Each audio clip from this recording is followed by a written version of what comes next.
ಎಲ್ರಿಗೂ ನಮಸ್ಕಾರ. Welcome back to my YouTube channel Paramatma YouTube channel. ಎಲ್ಲರೂ ಹೇಗಿದ್ದೀರಾ? ಐ ಹೋಪ್ ಎಲ್ಲರೂ ಚೆನ್ನಾಗಿದ್ದೀರಾ ಅಂತ ಅನ್ಕೊಳ್ತಾ ಇದ್ದೀನಿ. ಸೊ ನನ್ನ ಚಾನಲ್ಗೆ ಇನ್ನು ಯಾರು ಸಬ್ಸ್ಕ್ರೈಬ್ ಆಗಿಲ್ಲ, ಪ್ಲೀಸ್ ಸಬ್ಸ್ಕ್ರೈಬ್ ಮಾಡ್ಕೊಳ್ಳಿ. ಆಲ್ರೆಡಿ ಸಬ್ಸ್ಕ್ರೈಬರ್ ಆಗಿದ್ರೆ ಥ್ಯಾಂಕ್ ಯು ಸೋ ಮಚ್ ನನ್ನ ಚಾನಲ್ಗೆ ಸಬ್ಸ್ಕ್ರೈಬ್ ಆಗಿರೋದಕ್ಕೆ. ಏನು ಗೊತ್ತಾ, ಥರ್ಸ್ಡೇ ನನ್ನ ಡೇ ಹೇಗಿರುತ್ತೆ ಅನ್ನೋದನ್ನ ಸಿಂಪಲ್ ಆಗಿ ಕ್ಯಾಪ್ಚರ್ ಮಾಡಿಕೊಂಡು ವಿಡಿಯೋನ ಸ್ಟಾರ್ಟ್ ಮಾಡ್ತಾ ಇದ್ದೀನಿ. ಸೊ ವಿಡಿಯೋ ಮಾಡೋ ಐಡಿಯಾ ಇರಲಿಲ್ಲ, ತುಂಬ ದಿನ ಆಗಿತ್ತು ಈ ಥರ ಒಂದು ವಿಡಿಯೋನ ಮಾಡಿ. ಸೊ ಥರ್ಸ್ಡೇ ನನ್ನ day in my life routine ಹೇಗಿರುತ್ತೆ ಅನ್ನೋದನ್ನ ನಾನು ನಿಮ್ಮ ಜೊತೆ ಶೇರ್ ಮಾಡ್ಕೊಳ್ತಾ ಇದ್ದೀನಿ. ಇನ್ನೊಂದು ಲಾಸ್ಟ್ ವ್ಲಾಗಲ್ಲಿ ನೀವು ನೋಡಿರ್ಬೋದು, ನಾನು ಚಾಲೆಂಜ್ ವಿಡಿಯೋ ಮಾಡಿದೆ. ಸೊ ಆ ಚಾಲೆಂಜ್ ವಿಡಿಯೋನ ಇನ್ಮೇಲಿಂದ ಮಾಡಲ್ಲ. ಸೊ ಕಷ್ಟ ಆಗಿರೋ ಅಂಥದ್ದನ್ನ ನಾನು ಮಾಡೋಕ್ಕೆ ಹೋಗಲ್ಲ. ಯಾಕೆಂತ ಅಂದರೆ ನಮ್ಮ ಮನೇಲಿ ಸಿಕ್ಕಾಪಟ್ಟೆ ಬೈಸ್ಕೊಂಡಿದ್ದೀನಿ. ಸೊ ನನ್ನ ರೂಮ್ ಲಾಕ್ ಮಾಡಿರ್ತೀನಲ್ವಾ, ಹಂಗಾಗಿ ಏನಾದರೂ ಆದರೆ ಏನು ಮಾಡಬೇಕು ಅಂತ ಹೇಳ್ಬಿಟ್ಟು ನಮ್ಮಮ್ಮ ಸಿಕ್ಕಾಪಟ್ಟೆ ಬೈದರು. ಹಂಗಾಗಿ ನಾನು ಚಾಲೆಂಜ್ ವಿಡಿಯೋನ ಮಾಡೋದು ಬೇಡ ಅಂತ ಅಂದ್ಕೊಂಡಿದ್ದೀನಿ. ಆ ಥರ ಬಾಯಿಗೆ ಬಟ್ಟೆ ಕಟ್ಕೊಂಡು ವಿಡಿಯೋ ಮಾಡೋದೆಲ್ಲ ಮಾಡಬೇಡ. ನಾರ್ಮಲಾಗಿ ನೀನು ಏನು ಬ್ಲಾಗ್ ಮಾಡ್ತೀಯ ಆ ಥರದ್ದು ಮಾಡು. ಈ ಥರ ಕಷ್ಟ ಅವ್ರು ಇನ್ನೂ ಒಂದು ಹೇಳ್ತಾರೆ, ಆ ಥರದ್ದೆಲ್ಲ ವಿಡಿಯೋ ಮಾಡೋಕ್ಕಾಗತ್ತಾ ಅಂತ ಚೆನ್ನಾಗಿ ಬೈದರು. ಹಂಗಾಗಿ ಏನು ಲಾಸ್ಟ್ ಒಂದು ಚಾಲೆಂಜ್ ವಿಡಿಯೋ ಮಾಡಿದ್ದೀನಿ. ಸೊ ಅದೇ ಲಾಸ್ಟ್ ಆಗಿರುತ್ತೆ. ಸೊ ಬೇಡ ಈ ಥರ ಬ್ಲೈಂಡ್ ಫೋಲ್ಡ್ ಗೇಮ್ಸು, ಆ ಥರ ನಾವೇನಾದರೂ ಸಾಂಗ್ ಹೇಳಿ ಅಥವಾ ಸಾಂಗ್ ಗೆಸ್ ಮಾಡೋದು, ಆ ಥರದ್ದೆಲ್ಲ ಚಾಲೆಂಜ್ ಇದ್ದರೆ ಮಾಡು.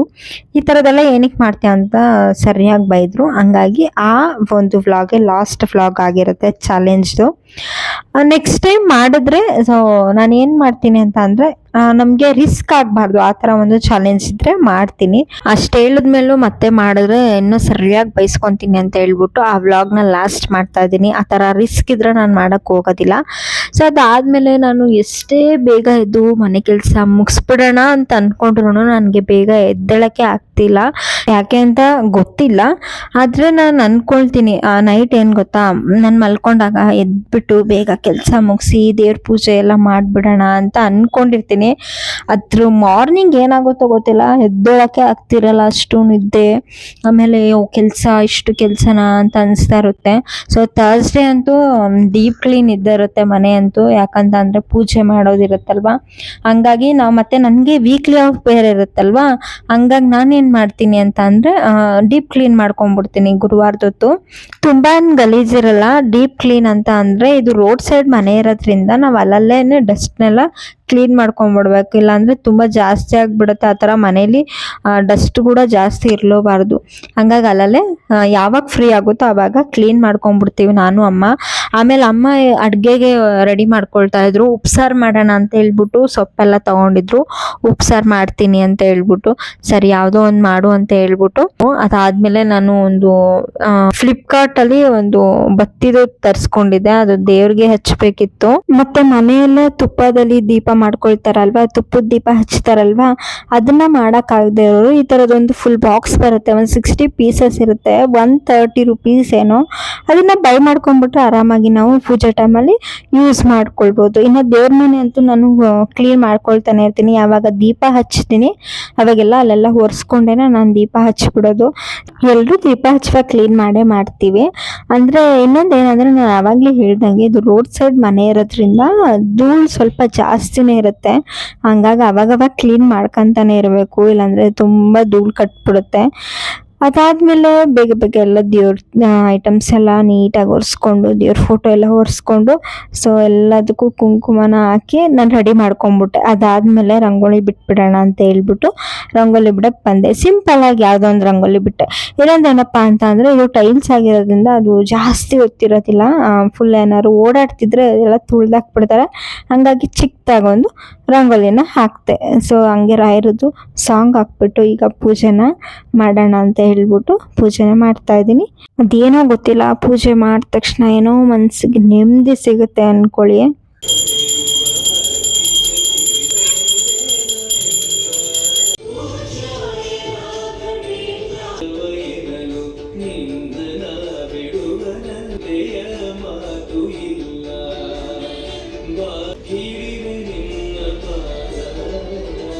ನಾನು ಆಗ್ಲೇ ಹೇಳ್ದೆ ಅಲ್ವಾ, ಸೊ ಆ ಪ್ರಾಡಕ್ಟ್ ಇದೇನೆ. ನಾವು ತುಪ್ಪದ ದೀಪ ಹಚ್ಚದೇ ಇದ್ರು ಸೊ ಈ ತರ ತುಪ್ಪದ ಬತ್ತಿನ ನಾವು ದೇವ್ರಿಗೆ ಹಚ್ಬೋದು. ಸೊ ಹಾಗೆ ಇವತ್ತು ಪೂಜೆ ಎಲ್ಲ ಮುಗಿಸಿ ಅಮ್ಮಂಗೆ ಸೀರೆ ತಗೊಳ್ಬೇಕು ಅಂತ ಹೇಳಿ ಹೊರ್ಗಡೆ ಹೋಗೋಣ ಅಂತ ಅನ್ಕೊಂಡ್ವಿ. ಸೊ ಯಾವ್ದಾದ್ರು ಚೆನ್ನಾಗಿರೋ ಒಂದು ಸ್ಯಾರಿ ತಗೊಂಡ್ ಬರೋಣ ಅಂತ ಹೇಳ್ಬಿಟ್ಟು ನಾನು ಇವಾಗ ರೆಡಿ ಆಗ್ತಾ ಇದ್ದೀನಿ. ಗೆಟ್ ರೆಡಿ ವಿತ್ ಮೀ ಮಾಡೋಣ ಅಂತ ಅನ್ಕೊಂಡೆ. ಇದನ್ನ ಸುಮಾರು ಸಲ ಹಾಕ್ಬಿಡ್ತೀನಿ ಡ್ರೆಸ್ಸು, ಹಂಗಾಗಿ ಇದೇನು ಹೊಸದಲ್ಲ ಅಂತ ಹೇಳ್ಬಿಟ್ಟು ಗೆಟ್ ರೆಡಿ ವಿತ್ ಮೀ ಏನು ಮಾಡಕ್ ಹೋಗ್ಲಿಲ್ಲ. ಏನಂದ್ರೆ ಐರನ್ ಮಾಡೋಂಗಿಲ್ವಲ್ಲ ಅಂತ ಹೇಳ್ಬಿಟ್ಟು ಈ ಬಟ್ಟೆ ಕೈಗೆ ಸಿಕ್ಕಿದ ತಕ್ಷಣ ಎತ್ಕೊಂಡ್ಬಿಡ್ತೀನಿ, ಅದೆಷ್ಟು ಸಲನಾರು ಹಾಕಿರ್ಲಿ. ಸೊ ತಗೊಂಡಿರೋದೇ ಹಾಕೊಳ್ಳೋದಕ್ಕಲ್ವ, ಎಷ್ಟು ಸಲ ಆದ್ರೇನು ನಮ್ಮ ಬಟ್ಟೆ ನಾವೇ ಅಲ್ವಾ ಹಾಕೊಳ್ಳೋದು. ಅದಾದ್ಮೇಲೆ ಯೂಶಲಿ ಎಲ್ಲರೂ ಹಾಕ್ತಾರೆ ಬಾಡಿ ಲೋಷನ್.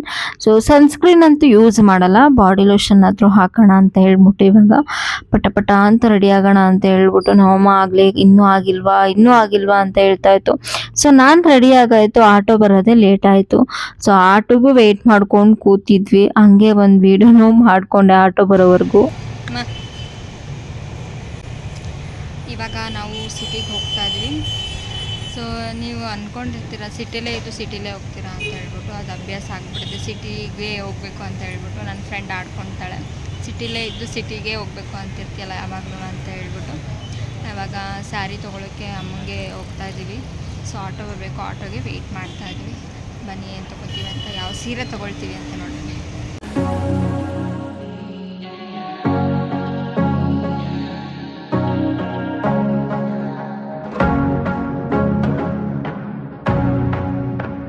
ನೋಡಿ ಆಟೋ ಬರೋವರೆಗೂ ಏನು ಮಾಡಲಿ, ಅದಕ್ಕೆ ಸುಮ್ಮನೆ ಹಾಗೆ ವಿಡಿಯೋ ಮಾಡ್ಕೊಳ್ತಾ ಇದೆ.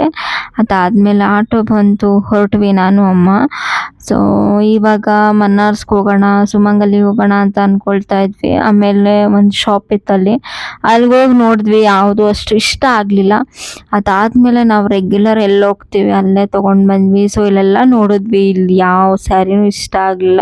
ಸುಮಾರು ಸ್ಯಾರಿಗಳು ತೋರಿಸಿದ್ರು. ಲಾಸ್ಟ್ ಟೈಮ್ ಒಂದು ತೊಗೊಂಡೋಗಿದ್ದೆ ಮದರ್ಸ್ ಡೇಗೆ, ಸೊ ಅದೂ ಹಾಗೆ ಇತ್ತು. ಹಂಗಾಗಿ ನಾವು ರೆಗ್ಯುಲರ್ ಎಲ್ಲಿ ತೊಗೊತೀವಿ ಅಲ್ಲೇ ಸ್ಯಾರಿ ತೊಗೊಂಡು ಬಂದ್ವಿ.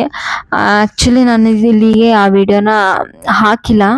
ಸೊ ಸ್ಯಾರಿನ ಸ್ಟಿಚ್ ಮಾಡಿಸಿದ್ಮೇಲೆ ತೋರಿಸೋಣ ಅಂತ ಹೇಳ್ಬಿಟ್ಟು ಸೊ ಈ ವ್ಲಾಗಿಗೆ ನಾನು ಆ್ಯಡ್ ಮಾಡ್ಕೊಂಡಿಲ್ಲ. ಮಧ್ಯಾಹ್ನ ಏನು ತಿಂದಿದ್ದೆ ಊಟ, ಉಪ್ಪು ಸಾಂಬಾರು ಅನ್ನ, ಅದನ್ನೇ ಇವಾಗ ಊಟ ಮಾಡ್ಕೊಳ್ತಾ ಇದ್ದೀನಿ. ಮೂವಿ ನೋಡ್ತಾ ಇದ್ದೆ. ಸೊ ಯಾವ ಮೂವಿ ಅಂದರೆ ಲವ್ ಮಾಕ್ಟೇಲ್ 3. ಅದನ್ನು ಮೂವಿ ನೋಡೇ ಇರಲಿಲ್ಲ, ಹಂಗಾಗಿ ಅದನ್ನು ವೈಫೈ ಆನ್ ಮಾಡಿಕೊಂಡು ನೋಡ್ತಾ ಇದ್ದೆ. ಆ್ಯಕ್ಚುಲಿ ಇವತ್ತು ನಾನು ರಾಯರ ಮಠಕ್ಕೆ ಹೋಗಬೇಕಿತ್ತು, ಹೋಗೋಕ್ಕಾಗಿಲ್ಲ. ಯಾಕಂದರೆ ಅಮ್ಮಂಗೆ ಸೀರೆ ತೊಗೊಳ್ಳೋಣ ಅಂತ ಹೇಳ್ಬಿಟ್ಟು ಸಿಟಿಗೆ ಹೊಟ್ಟೋದ್ವಿ ಅಲ್ವಾ. ಮಳೆ ಬರೋ ಥರ ಬೇರೆ ಇತ್ತು, ಹಂಗಾಗಿ ನಾನು ಫಸ್ಟ್ ಹೋಗೋಣ ಅಂದ್ಕೊಂಡೆ. ಇನ್ನು ಲೇಟ್ ಆಗಿಬಿಡುತ್ತೆ ಸ್ಯಾರಿ ಎಲ್ಲ ತೊಗೊಳಕ್ಕಾಗಲ್ಲ ಅಂತ ಹೇಳ್ಬಿಟ್ಟು ನೆಕ್ಸ್ಟ್ ವೀಕ್ ಹೋಗೋಣ ಅಂತ ಹೇಳ್ಬಿಟ್ಟು ಸುಮ್ಮನಾದೆ. ಇದಾಗಿತ್ತು Thursday routine day in my life. So ಈ ವ್ಲಾಗ್ನ ಇಲ್ಲಿಗೆ ಎಂಡ್ ಮಾಡ್ತಾ ಇದ್ದೀನಿ. ಈ ವಿಡಿಯೋ ಇಷ್ಟ ಆಗಿದ್ರೆ ಪ್ಲೀಸ್ ಲೈಕ್ ಮಾಡಿ, ಶೇರ್ ಮಾಡಿ, ಸಬ್ಸ್ಕ್ರೈಬ್ ಮಾಡಿ.